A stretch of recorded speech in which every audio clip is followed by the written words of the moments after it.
ஒரு முறை சபரிமலையை சுற்றியுள்ள அடர்ந்த காடுகளில் கருப்பன் என்ற வீரமான பழங்குடி தலைவன் ஆட்சி செய்து வந்தான். அவரை பார்த்து பலர் பயந்து வாழ்ந்தாலும் அவர் நீதிக்கும் உண்மைக்கும் புகழ் பெற்றவர். ஒரு நாள் காடுகளில் அவர் ஒரு ஒளிமிகு இளவரசனை சந்தித்தார். அவர்தான் ஐயப்பன், தன் தெய்வீக வினை மகிழ்ச்சியை தோற்கடிக்க வருகை தந்தவர்.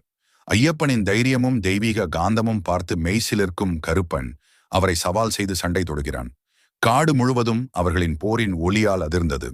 அதன்பின் கருப்பன் ஐயப்பன் சாதாரண வீரன் அல்ல என்பதை உணர்ந்தார். அவரது தெய்வீக ஆற்றலுக்கும் புனித நோக்கத்தை உணர்ந்து மண்டியிட்டு தனது வாழ்நாள் முழுவதும் ஐயப்பனின் காவலாக இருப்பேன் என உறுதியளித்தார்.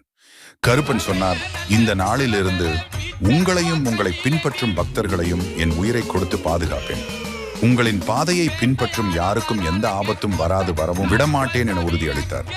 அன்றிலிருந்து கருப்பன் கருப்பசுவாமி என்று அழைக்கப்பட்டு ஐயப்பனின் தெய்வீக காடுகளையும் அவருடைய பக்தர்களையும் காக்கும் காவல் தெய்வமாக ஆனார். இன்று வரை யாத்திரையாளர்கள் அவரை வணங்கிவிட்டு சபரிமலைக்கு செல்லும் புனித பாதையில் கருப்பசுவாமியின் கண்கள் அவர்களை காத்து வழிநடத்துவதாக நம்புகிறார்கள்.